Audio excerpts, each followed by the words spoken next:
অনেক দিন আগের কথা। একটা জঙ্গলে থাকতো একটি খরগোশ আর একটি কচ্ছপ। ওরা খুব ভালো বন্ধু ছিল। জঙ্গলের এদিক ওদিক ঘুরে বেড়াতো আর খেলা করত। কিন্তু খরগোশ কচ্ছপকে সব সময় বিরক্ত করত আর বলতো,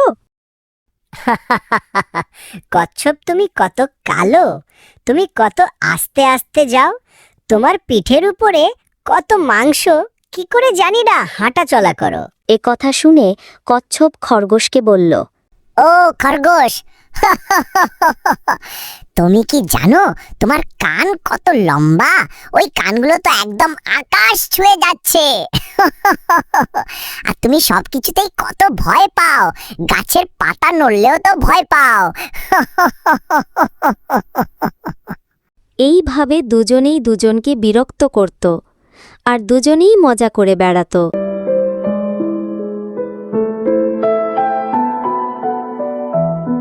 একদিন খরগোশ আর কচ্ছপ দুজনে গল্প করছিল।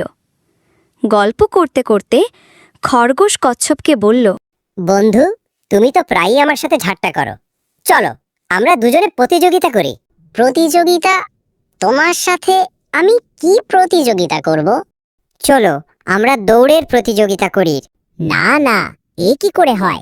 তুমি কত জোরে দৌড়াও আর আমি কত আস্তে আস্তে হাঁটি। তাহলে আমরা দৌড়ের প্রতিযোগিতা করব না, আমরা এমন প্রতিযোগিতা করব যে আগে একদম শেষ প্রান্তে আগে পৌঁছাতে পারবে সেই জিতে যাবে। কচ্ছপ কিছু সময় ভেবে রাজি হয়ে গেল। পরের দিন দুজনে মিলে একটা জায়গায় জড়ো হলো। বনের অনেক পশুরা দেখতে এলো আর 1 2 3 বলে দৌড় শুরু করলো। আর কিছু দূর যেতেই খরগোশ দৌড়ে আগে চলে গেল। এদিকে কচ্ছপ আস্তে আস্তে যাচ্ছিল, তাই খরগোশের থেকে অনেক পিছে পড়ে গেল। খরগোশ খুব দ্রুত দৌড়ে অর্ধেক রাস্তা পৌঁছে গেল।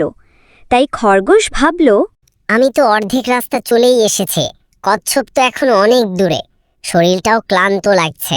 পাশে একটা গাছ দেখা যাচ্ছে, যাই একটু ঘুমিয়ে নে, কচ্ছপ আসার আগেই ঘুম থেকে উঠে আবার দৌড় শুরু করব। এই বলে খরগোশ গাছের নিচে গিয়ে ঘুমিয়ে পড়ল। আর এদিকে কচ্ছপ একইভাবে চলতে লাগল। চলতে চলতে খরগোশের আগেই ফিনিশিং লাইনে পৌঁছে গেল আর জিতে গেল। এদিকে খরগোশ ঘুম থেকে উঠে দেখে অনেক দেরি হয়ে গেছে। আরে, এটা আমি কি করলাম? আমার তো অনেক দেরি হয়ে গেছে। কচ্ছপ তো মনে হয় এত সময় পৌঁছে গেছে, যাই দ্রুত দৌড়াই। এই বলে খরগোশ খুব দ্রুত দৌড়াতে লাগল। কিন্তু দৌড়ে গিয়ে কোনো লাভ হলো না, কারণ কচ্ছপ তার আগেই পৌঁছে গেছে। তো বন্ধুরা, আমরা এই গল্পটি থেকে কি শিখলাম? শিখলাম যে ধৈর্য আর পরিশ্রম অহংকারের চেয়েও শক্তিশালী।